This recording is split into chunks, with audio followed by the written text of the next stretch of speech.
Hatod sa Indo kan DZGB, ang programang Lakaw Maghiras sa taon kan Hubileo. Programang mahiras kan importanteng impormasyon sa Jubilee Year 2025 kan sa tuyang Katolikong Simbahan. Lakaw Maghiras. Ipagrukyaw ang mabalaog na taon kan Hubileo. Kaiba si Jenny Balyaran asin Monsignor Chris Bernarte. Digdi sa DZGB.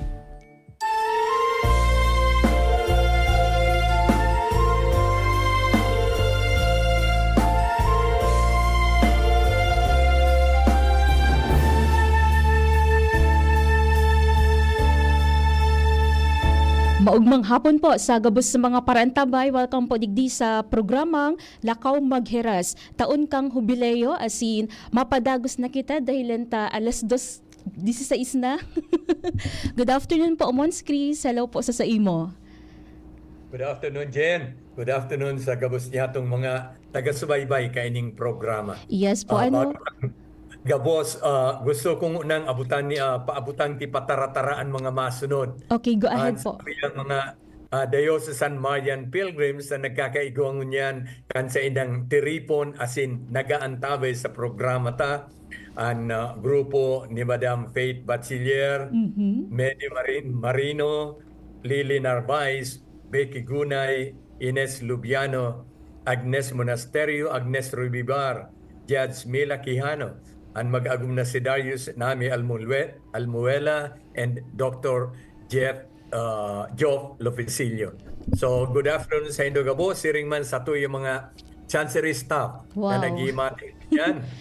Yaon si Hazel Sabandal, si Alan Miras, si Xie Arienda, si Rolly Esteves, si Jinky, asin si Hani asin Pag-iriba dyan. And likewise, last but not the least, ang grupo kan Nuestra Señora de los Desamparados Jubilee Committee na yaon man nagaantabay. Yaon si Father Sot Ubalde, karibanan si Asor Valenzuela, Pio Billen, si Minjing Biyu asin Pag-iriba sa komitiba. Good afternoon sa Indo Gabos. Okay, so good afternoon po sa Indo asin maugma pong pag-antabay. And salamat po sa padagos na pagsuporta digdi sa programang Lakaw Maghiras. And good afternoon man po sa gabos na mga nakatutok via Facebook Live. Mons Chris Dakol ang nakaantabay sa tuyang ngunyan. Asin kung may gusto po kamong iheras sa tuyang programa, i-comment lang po nindo yan. Asin pwede man mag-text sa 0938-891-5475. Mons Chris, kang nakaaging simana, nato karta sumanungod po sa mga sa pagbabaklay, and ngunya naman pong aldaw, iyo po ang manungod sa indulhensya. Ano po ang gustong sabihon kay ni Mons Chris? So, actually, sa tuya ng pinahapyawan, itong tema kan manungod sa indulhensya kang nakaagig Biyernes. Alagad tatawan tagirari kiduon ngunyan, tayo ini sa tuyang maguguno o makukuha sa satuyang pagbisita duman sa mga lugar na itinalaan. Itong mga 7 Jubilee churches or mga Jubilee sites na ginibukan diocese tanganing satuyang mabisita, asin paghalita dyan sa mga lugar na ini, lugod pa man daradarata an balaog na regalo sa tuya kaining taon kan Hubileo na yung ining inaapod na indulhensya. Okay. So sa iraray mga tugang, an indulhensya iyo an pagpara kang anuman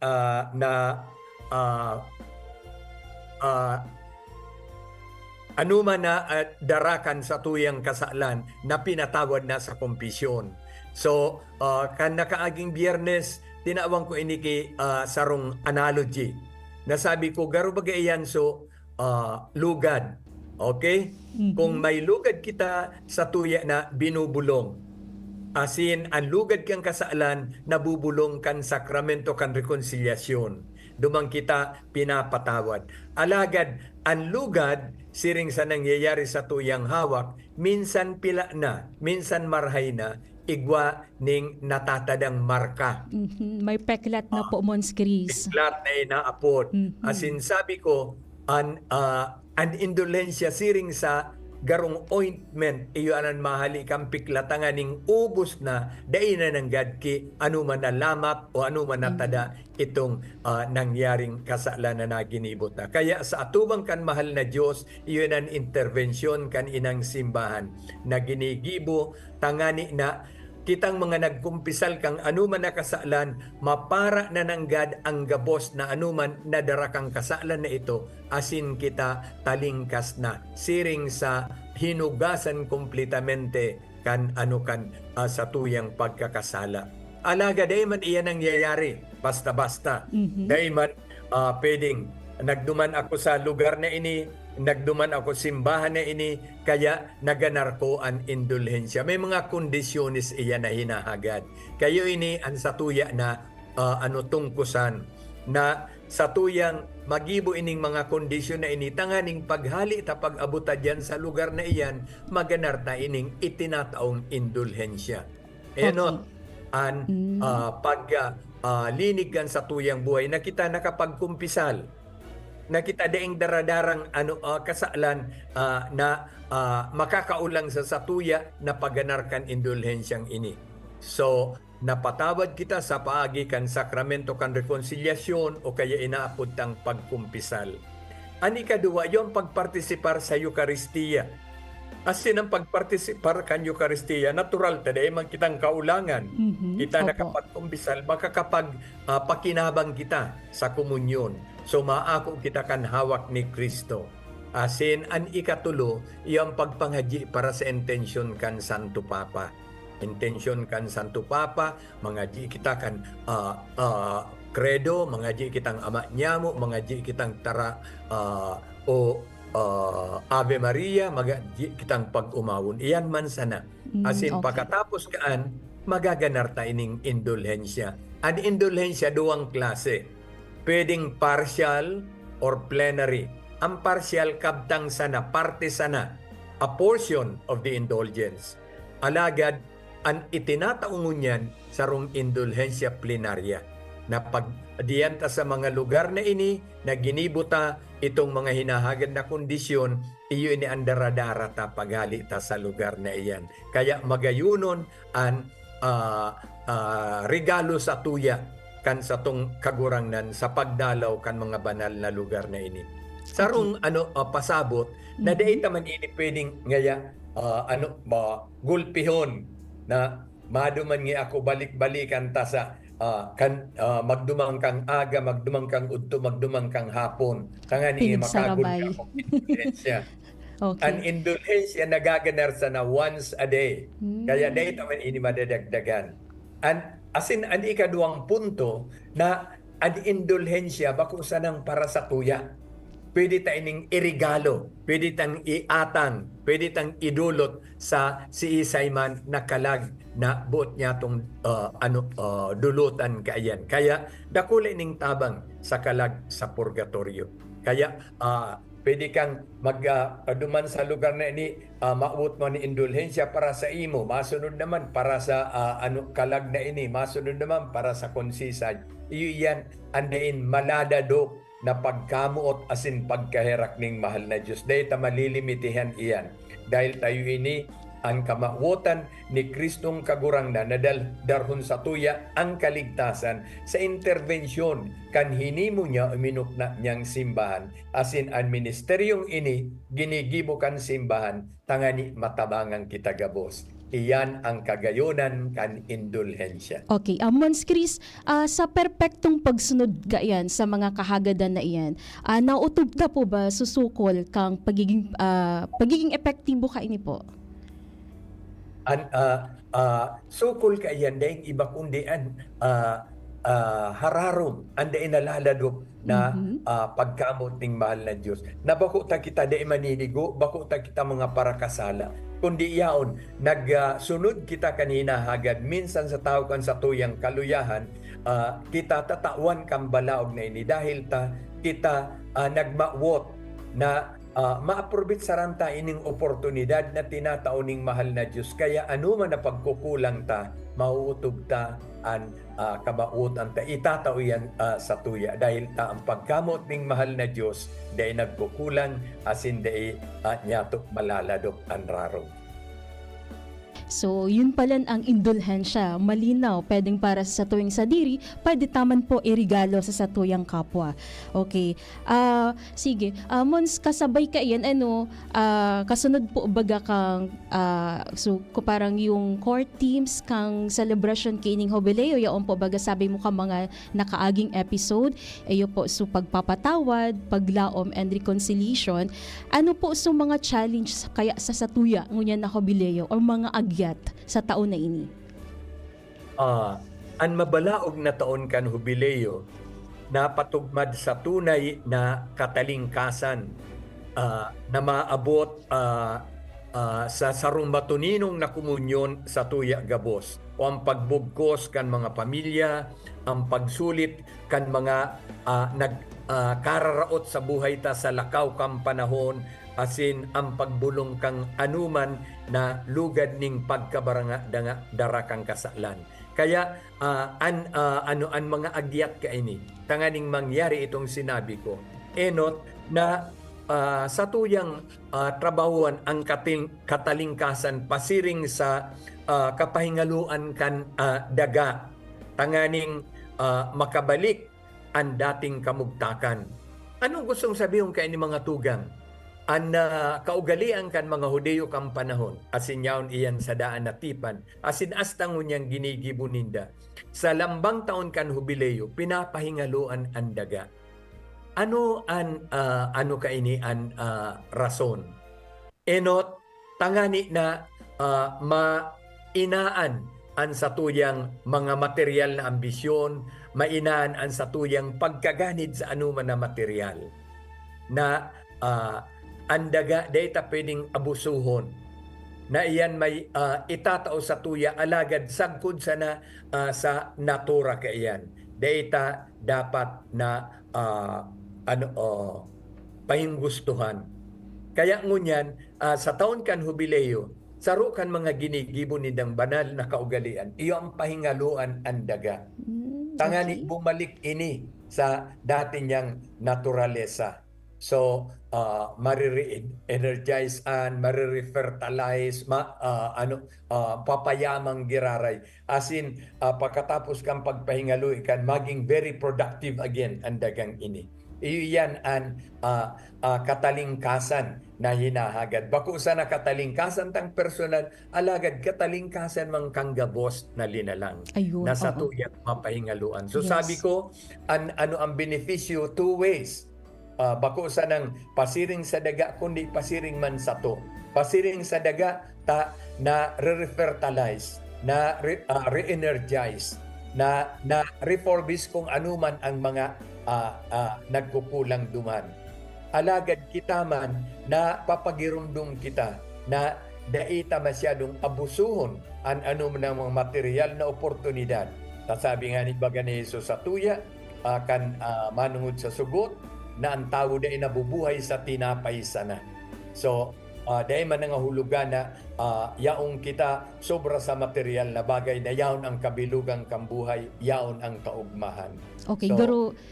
For to life, bakusa na dyan sa material na bagay. Yes. Go ahead, partner.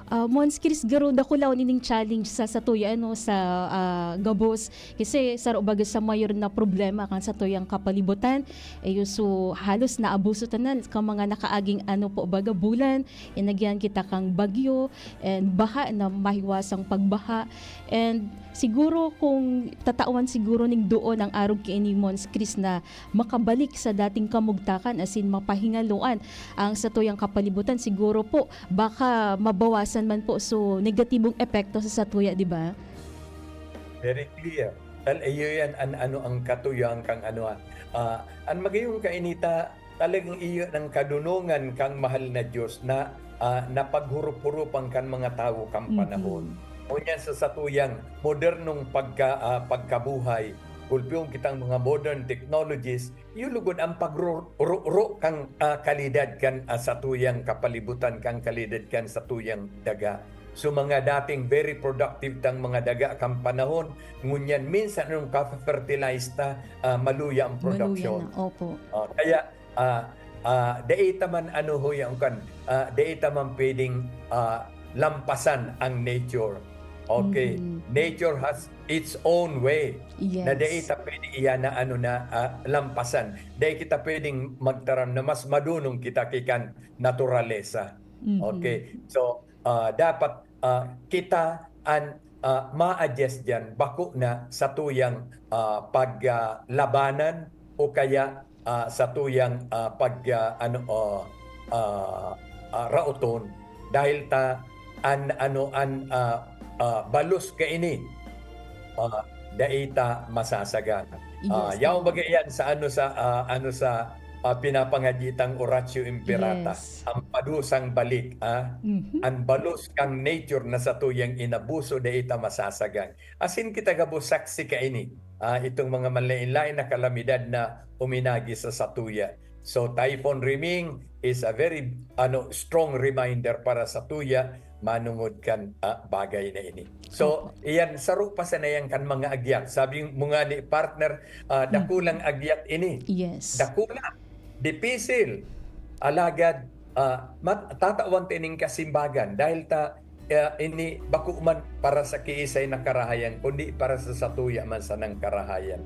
Gapos na ginigibot sa pagmakulog kang naturalesa, satuya man sa na iyan mabalik kitaan mapakinabang. Gapos naman na pag-abuso ka iyan, satuya man na masasapar asin kita man an matios ka iyan. Tama po, so siguro Mons Chris, kasabay ka yan, dapat siguro maging responsable kita sa mga nakatutukon yan, arog na sana po, di ba Mons, kang tamang pagtapok ng basura sa tamang tapukan, sa mga simpleng gawi na pwede tagibuhon para mas makapag-contribute po kita na at least lamang po mabalik talaga sa dating kamugtakan at sa tuyang kapalibutan.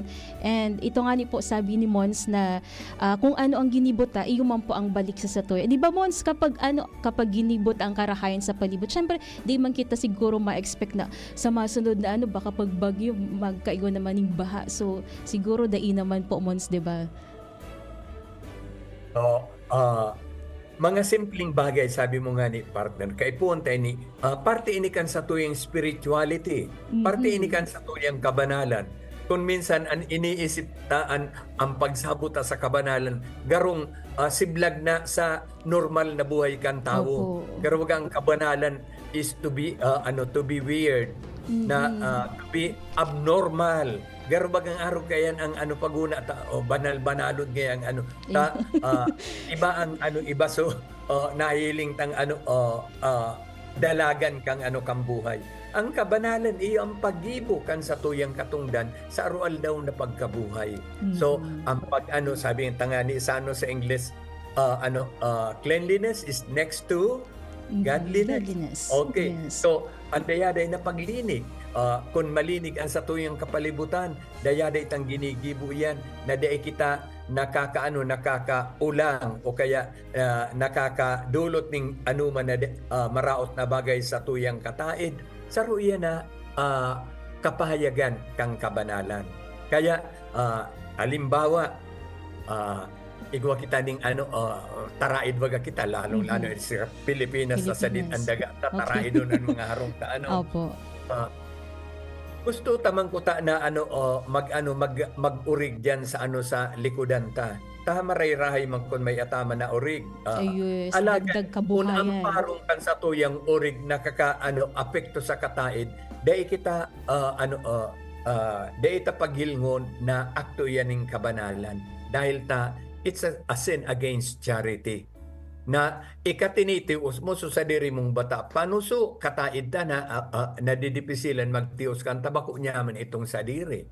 So iyan ang pag-iisip ta na mga mga simpleng bagay alagad akto ning kabanalan na abako sa naisipon ta sa diri ta na matabangan ko ang pamilya ko mag-urig-urig ako diyan sa likod kan sa kuyang kan sa kuyang solar kan sa kuyang natad alagad so epekto kaan.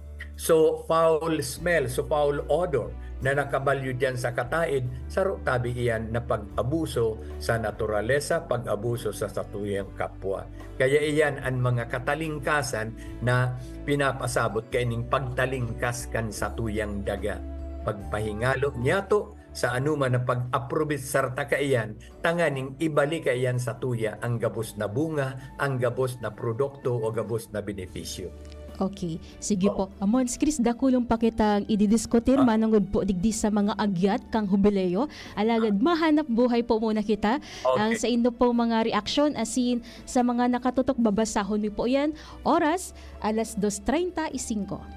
An oras hatod sa Indokang. Hatid po sa atin ng RightMed dahil gusto ng RightMed na gumaling kayo. Optin Lutein Capsule. Alagaan ang paningin sa tulong ng Optin. Kitang-kita ang kalusugan ng mata. Ginebra San Miguel. Kabayani kita sa One Ginebra Nation. Liver Aid Silimarine Capsule. Ang good drinks at good food, perfect combo. Isama pa ang Liver Aid. It's liver lover, boys! Artisan Joint Supplement. Bumabagal ang galaw dahil sa joint pain at arthritis. Mag-Artisan. Biogesic for Kids. Now in syrup formula. Di na kailangang i-shake. Kaya buhos agad, inom agad. Noon hanggang ngayon. Lamang ka sa malaman. Plemex. Pag may ubo o hika, Plemex agad. Basta lagundi, Plemex. Pag tunay ang ginhawa, tunay ang pagpahingalo. Alaksan FR. Plemex for Kids. Mommies, agapan agad ang ubo at plemang nakabara.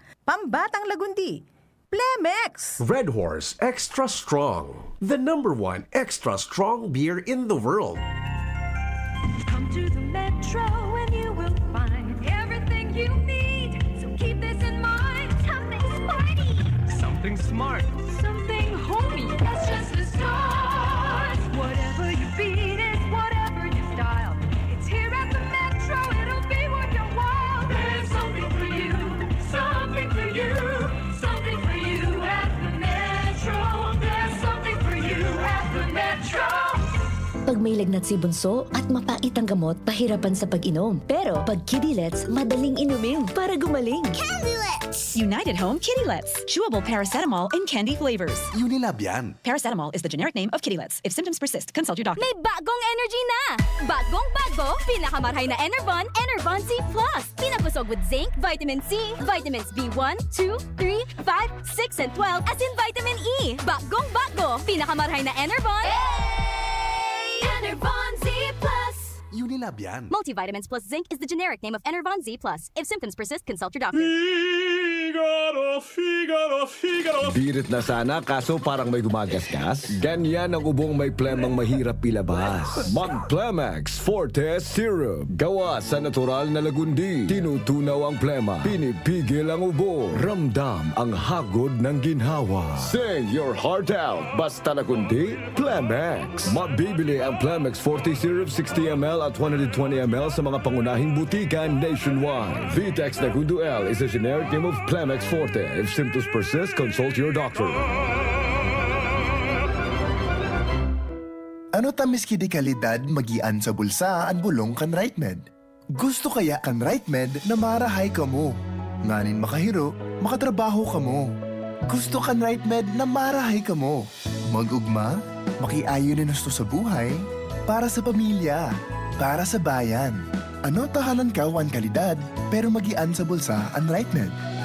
Dahil gusto namin na gumaling kayo. If symptoms persist, consult your doctor. Kung ikaw ay edad 50 pataas katulad ko, may mataas na ang risk ng panlalabo ng paningin. Mas challenging ang pang-araw-araw na gawain tulad ng pagbabasa, pagsusulat, at pagmamaneho. Ang Optin ay may lutein na maaari makatulong sa kalusugan ng mata, nilalabanan ang epekto ng glaucoma, macular degeneration at katarata. Kitang-kita ang kalusugan. Mabibili ang Optin sa mga pangunahing butika nationwide. Mahalaga ang paalala, ang Optin ay hindi gamot at hindi dapat gamitin panggamot sa anumang uri ng sakit. Kabayanin kita! Sa One Ginebra Nation! Kaya para sa barangay, ako namang magbibigay. Kabayanin tayo! Kabayanin kita! Drink responsibly. Sa tapang mo, Mas ganado ako. Itaas ang tagay para sa bagong taon. Kabayani kita sa One Ginebra Nation. Drink responsibly. Okay na sa ikaduwang kabdang nakita po kan sa toyang programang Lakaw Magheras, taoning Jubileo. Monskris, reaction po muna kita. Bati unta po muna pala si Josephine Talatad Perez. Good afternoon po dahil sa imo, Monskris. Good afternoon, Joe. Si Mr. Edwin Magalona and Lizazo Villaferte Kit David, hello man po, and si Rene Arcide. And hello man kay Jan Calag and Banis Geraldine. And si Father Dave Ramoso po, Monskris, nakaantabay man. Hello po. Hello, Father Dave. Belated happy birthday. Yes, opo. And nag-anniversary man po baga siya, Monskris, nung di ba, nung 22. Sacerdotal. Thank you so much po, Father Dave.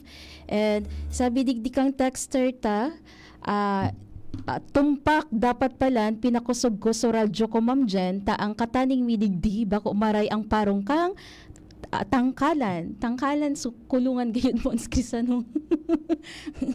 Dat palang pina-loudspeak mo maray po.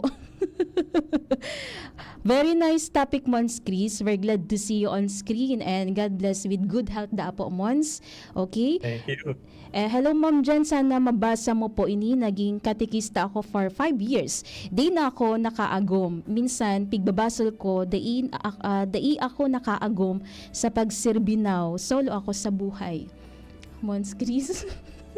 Okay. So, kung kaugmahan ta ang pagserbi sa kagurangnan, dahil tayo pagbasol sa iya kung ano ang nangyayari. Dahil ang pagserbi, pagdusay kang buhay sa iya, yaw ng kaugmahan, kaya dahil kitang pagbabasulan. Kaya hagadon ta sa kagurangnan na bahala na siya kung ano sa itong mga pagkukulang dahil nangyari itong ibang plano mo sa buhay sa paglingkod sa iya, itataw yan sa tuya. Kaya dahil pagbasulon ang mahal na Diyos sa paglingkod ta sa iya dahil ang gabos intirong karahayan ang ibabalo sa tuya. God is never outdone in generosity. Ang pagdusay ta kang buhay sa iya, iyan na negatibong ibabalik sa tuya, kundi gabos na grasya, gabos na kaugmahan. Tayo yan ang sa iyang pangapudan. Siguro na, may mga persona man bagamons na nagsasabi na dayman sa edad ang paglaog sa pagpapamilya, di ba po, Mons Chris? So malay mo po sa texter ta mag-abot man ang panahon, sabi baga kung meant to be, di ba, Mons Chris? Yeah. Man iba-iba ang pangapudan sa tao. Kadaklan inaapudan sa pagpamilya, alagad may mga daay mapik-apudan dyan. So, kung namidbidan takimarhay ang pangapudan sa paagi kan sa tuyang pagpamigbi, paghurup-hurup, mas lalong ikakaugmata ang estadong iyan dahil tadyang kita makakapagpamuraway sa kagurangnan. Anuman ang estado kan sa tung buhay. Okay, so hello po muna kay Shirley Antiquera Bolanos. Marina hapon da po. Okay, so Mons, balikan ta po sa tuyang pigtutokar mga agyat kang Jubileo. Go ahead po.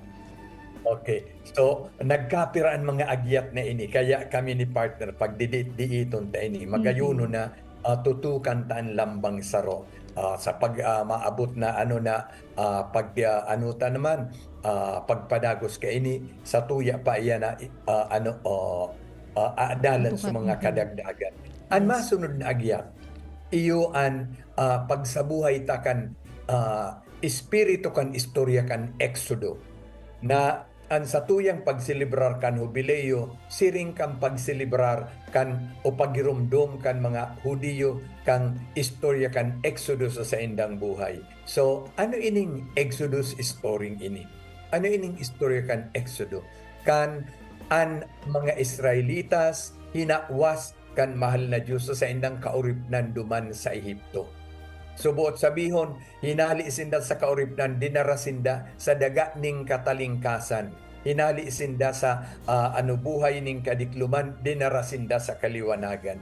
Kaya iyon ang pinagrurukyaw na espiritu kan Jubileo, na ang pagtalingkas na ini kan mahal na Diyos sa sainda dapat tawan ning duon tanganing daing tapos na makapagpasalamat. Alagad ining istoryang ini bako sa na ining limitado para duman sa Israel, para duman sa mga Israelitas, kundi para sa tuya ini gapos. Ang mahal na Diyos, yaon sa daing tapos na pagtaling ka sa tuya sa nanuman na magabat o mamundo, dipisil na kamugtakan. Dahil man kita linalang ning mahal na Diyos tanganing pagpatiuson digdi sa kinaban. Dahil man kita linalang ning mahal na Diyos tangani na ang buhay ta digdi, dahil iba magpaluha digdi sa ibabaw ning daga. Bako iyan ang katuyan kan mahal na Diyos. Sa dakula niyang pagkamuot, hinira sa tuya ang buhay. Buot sabihon, ang buhay niya sarong buhay na maugma. Ang buhay niya sarong buhay na pano ning mga pwedeng ihiras. Kaya iuman ang magitang buhay. Kaya ining pagtalingkas duman sa mga Israelitas duman sa Ehipto, sarong pagpamati sa inda kan pagmakulog pagkamot ning mahal na Diyos sa inda na dai sinda pinabayaan na magtius agud pa man duman sa dagang ito ning kadikluman. Ining espiritu kang jubileo iyuman an mamidbidan talugot ngunyan na taon sa pagselebrar na ang mahal na Diyos ginigibo ini itinataw sa tong oportunidad tanganing ikatalingkas kita sa anuman ng mga pinupugulan niya to digdi sa ibabaw ning daga na ang tao agi man sa digdi sa ibabaw ning daga aram niya to na igwa kitang padumanan kung sain mabibilog ang satong kaugmahan sa inaaputang buhay na daing kasagkoran. So dahil man sa tuya ki magpipermanente digdi sa ibabaw ning daga, kaya dahil lugod kita dusay kang buhay sa anuman na mga temporal na agyat o kaya imbitasyon digdi sa ibabaw ning kinaban. Dahil kita maging dependyente sa anuman na material na kayamanan. Ang gabos na iyan, babayaan. Ang gabos na iyan, mawawara sa tuya. Ngunyan, yaon nakakaptan ta sa agawara na iyan sa to. Iyon ang inaapod na katalingkasan. Ang katalingkasan na ini, ipinamidbid sa mga Hudiyo, pinapamidbid sa tuya man ngunyan. Takong talingkas kita na gustong sabiyon, dahil kiminapugol sa tuya, dahil ki minaulang sa tuya na magsunod sa pangapunan ning mahal na Diyos. Dahil ki makakaulang sa tuya na mag-abanti sa pag-utog kan sa iyang tugon. Ining mga agyat kang kaining jubileo, dahil kita madidipisilan simbagan. Dahil kita itinalingkas ning mahal na Diyos. Iyan ang paghurok-purok kan istorya kan Exodo duman sa daan atipan sa libro mismo kan Exodo. Asin sabi ko ngani kung kita namumuhay na talingkas dahil kita madidipisilan kan mga masunod na agyat. Isunod ko na ang masunod na agyat. Garo Garud ako makaka-relate digdi Mons Chris. Pero garo pagiling ko partner baka gabos maugma. Yes. Inaapudan kita digdi tanganing magkitang maugma. Takon sa tuyang gigibuhan at the end of the day, kaugmahan sa tuyang maabdan. Uya, ang sarong dakulao na agyat tayo na ang ginigibo kan lambang taon kan jubileo kan mga Israelitas ang pagpatawad kang gabos na utang. Kaya daw ini. Pag-abot lang po yan Mon sa financial na bagay. Gabos.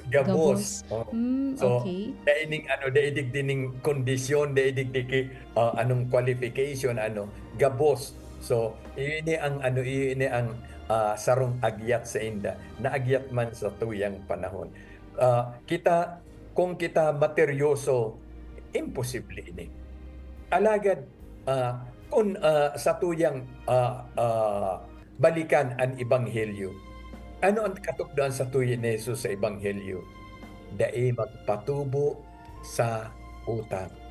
Mataram kita, katuntuhan nga yan. Kaya nga ni ako nagpapautang, tama patubo ako. Kabuhayan. Bako man yan ang katuyan.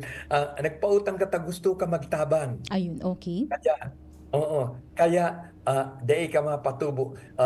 Kadako lang hapot dyan, perang beses na daw hinapot, piraman ang talagang ngayang. So, tama sa nang porsyento.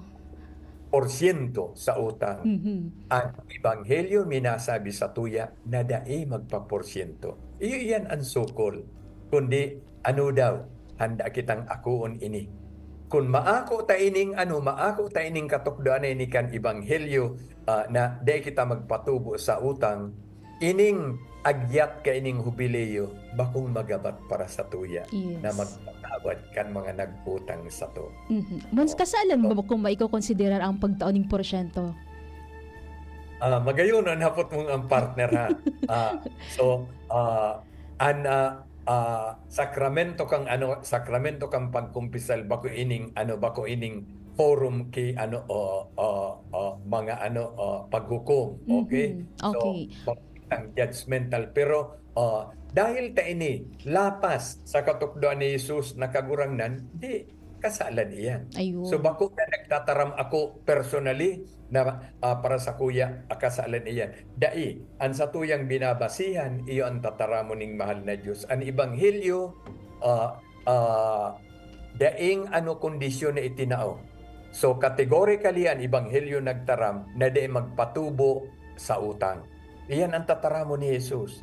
Dahil nga dahil siya taoki man niyang minimum requirement na magtaram na siguro 0.1% dai. Okay. Dai patubo sa utang. Kaya kung inan sa tuyang babasaran, ang pagpatubo niya to sa utang, paglapas sa katukdoan ni Jesus na kagurangnan. Mas lalo na itong mga talagang opisyal na mga parapautang na individual bakong bangko ang pinagurulayan taang bangko negosyo iyan. Yes. Okay? So, moral iyan na bagay. Bako iyan na sarong tao, kundi sarong negosyo iyan. Kundi itong personal na nagpapatubo ka. Bato-bato sa langit, itong mga parapa 5-6. Kundi dito pagpusgaran itong mga bakutang kalahi. Tabako man, ang pag-urulay tangon yan sa mga Kristiyano. Okay, dahil paghusgaran itong mga tao na bako mang Kristiyano na ang buhay sa lungat sa satuyang sukol o sukol kan Ebanghelyo. Bakong tama iyan.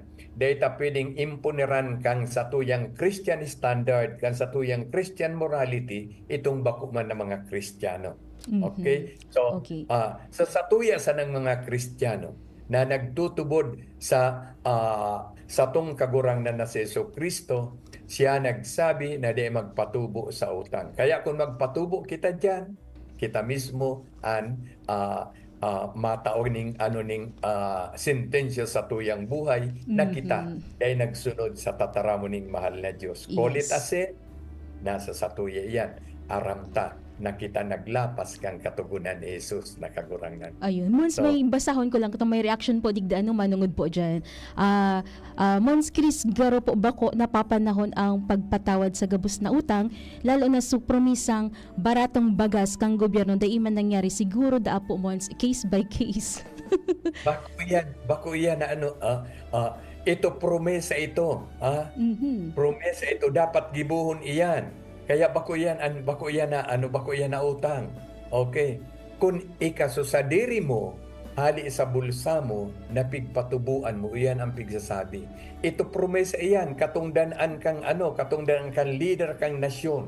Siya mismo ang nagtuga na iyon ang gigibuong ko, kaya may responsibilidad siya na sunodon itong panuga niyang ito. Mahanap king paagi, mahanap ki remedyo. So bako iyan na an utang na pigsasabi digdi. Sala ito. Kaya bako iyan na case to case basis dahil tan Ebanghelyo dahil nagsabi ki man na case. Okay. Yes. It is categorical. It applies to all.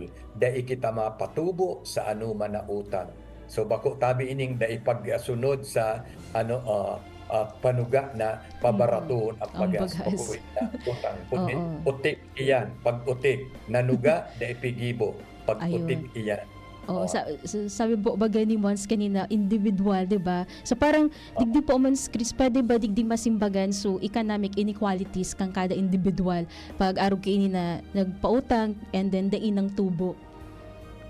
Kaya nga ni, so sabi ko, sa konteksto kan sa tuyang pagtubod, sa Kristiyanong pagkabuhay, kung kita minapautang, dahilan ta, aram ta may pangangaipo sa tuyang tugang, buot niya tong tabangan. Yes. Kaya so nag-utang, tutuga man na, bayadan ko ngayon sa masunod na simana, obligasyon man kang nag-utang na ito, na pagkatapos ng sarong simana, ibalik sa kwarta na inutang niya. Yes, okay? So, parang kung magtao nga gratifikasyon so nag-utang mo pasalamata pinautang mo ako, nasa sa indanan duay yan. Pero bako na susog sa katukdoan ni Jesus ang pagtauning porsyento sa anuman na pautang. Siguro mons dai man ki mautang kung dai na didipisilan o dai gipit, kasi pag arog kayan pag pinautang may dagdag burden, mas nasakitan lugod sa tawo. Tama. Kaya yung ani iyan an espiritu kaining jubileo. Dahil ta ang nag-uutang dahilan ta yaon sa kagipitan kang buhay sa panahon na iyan na nangutang siya. Kaya dapat dai ta pag-approve saran. Kung kita may puso, susog sa katukdoan kan Ebanghelyo, susog sa katukdoan ni Jesus, nakagurangnan na ang sentro dahil iba kundi ang pagkamuot sa kapwa, dahil kita mapatubo dahil tapag approbit sa iyan duman sa kamugtakan ka itong tawong nangangaipo sa oras na iyan. Ayun, kaya, okay. Iyan ang espiritu kan jubileo. Kaya sabi ko kasubago na magayon dangugo na giniribo kan mga mga Hudiyo kan panahon. Alagad daw kung handa kitang gumibo ka ini. Lalong-lalo na ngunya na panahon na materyosong marhay ang kaisipan ng kadakol na mga tao. Na ding iba kitang mga naisipan kung minsan ang pagdilensya, ang pagpatubo kang manayaon sa sato. Alagad inuulit ko na naman, ang sabi ni Jesus sa tuya, duman sa enot, manungod sa enot na sugot, ang tao day nabubuhay sa tinapay sana, kundi sa lambang tataramon na minagikan sa nguso ning mahal na Diyos. Asin iyo ini, ang tataramon na tinatawanta ning doon ngunyan. Yes. Tataramon gikan sa sayang nguso na dai magpatubo sa utang. So sabi ko, personal o individual ining kaso, bako ining sa bangko. Taan bangko talagang iya nagpuong kang negosyo iyan tangani magpautang, mapatubo sa utang tadyan madakula so sa indang negosyo. Opo. Once may mensahe si Rev Mark Austin, sabi niya kung pwede daw mag-utang. Pwede hong ka lamang magpautang Reverend Austin.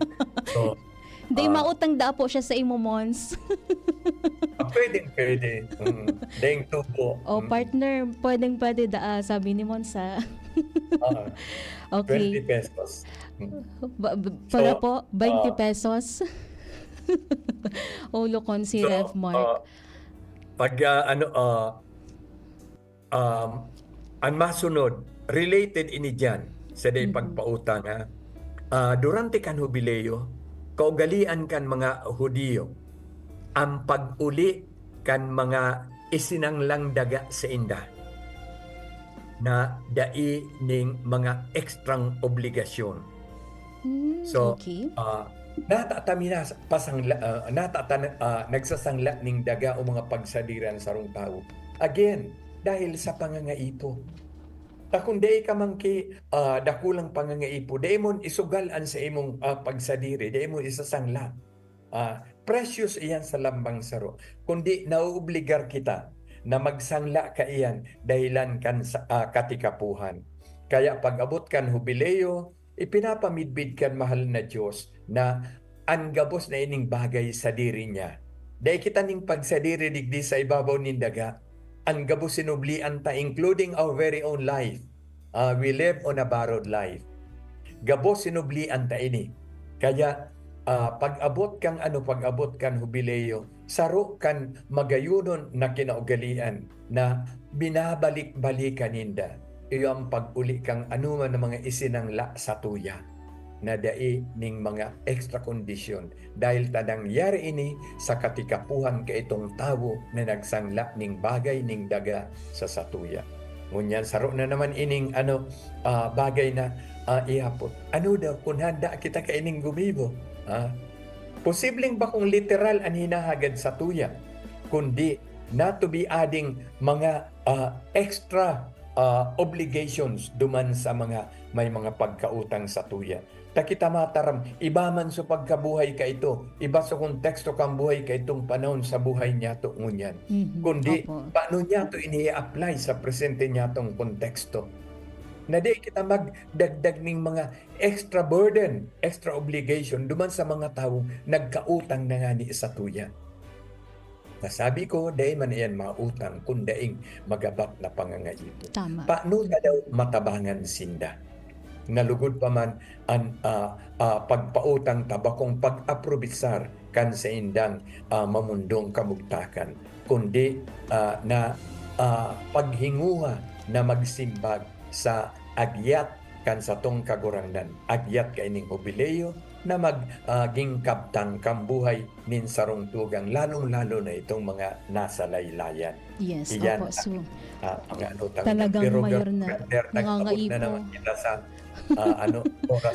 Ipapadagos na ini sa maabot na Biyernes. Sabi ko nagkapira ini. Mga very challenging. Tama, oo. Magayon ang pagdangugon, pero ano daw kung handa kita na gumibo kan mga kamauotan na yan. Okay. Hello muna po Mons Chris kay Mr. Eduardo Ray Ramoso, si Kuya Bob Candano, and si G. Kanoy Banzuela. And okay, Mons, magayunan po ang next topic. Maantabay da po giraray sinda, sabi ni Benny Garland. So Mons, wala na po kita ning oras. See you giraray sa masunod na episode. May mensahe ka po sa to yung mga paraantabay. Go ahead po. Okay, so duman sa mga buot magdalaw kay itong mga Jubilee churches igwa kita ning material na makakatabang sa Indo na padara na iyang kang opisina kan sa tong chancellor, igwa kitang mga guides, igwa kitang mga booklets. Alagad, sabi ko, daiman kaipuhan na ikamagbakal ka iyan. Tangani magibumuan sa imong katungdan sa pagbisita kan mga Jubilee churches na ini. Kung di mo kaya, magbakal kan material na iyan on your own. Magduman sa mga lugar na ito, magpangadyi, gibuhon itong tulog kahagadan na nasambit ko. Asin magaganarta itong malaog kan jubileo, pag-uli ta, maug makitagabos dahil kan bunga kang pagdalaw ta sa mga simbahan na ini. So, yes. God bless everyone. Okay, thank you so much po Mons Chris, and thank you so much po sa mga nakaantabay ibahan po girarindo kami sa masunod na Biyernes, parehong oras, alas 2, tagkod alas 3. Nakaibata sa lado technical si Kuya Jun Napoles, sa IT si Jerome Martinez, asin si Shara Leron. Ini po si Jenny Balyaran. Asin ini si Monsignor Chris Bernarte Jr. Kami po may napaabot ni dakulang pasasalamat. Ini po ang programang Lakaw Magheras. Sa indong nahinanyog ang programang Lakaw Magheras Year 4 sa DZGB. Abagan giraray sa masunod na Biyernes at sa pang edisyon kan programang Lakaw Magheras Year 4 taon kan pamamahala sa Diocese kan Legazpi. Digdi sa DZGB. Always number 1. Always at your service. Ubo ng anak, nakababahala, baka plema. Para dyan, Plemex for Kids ang pambato ko.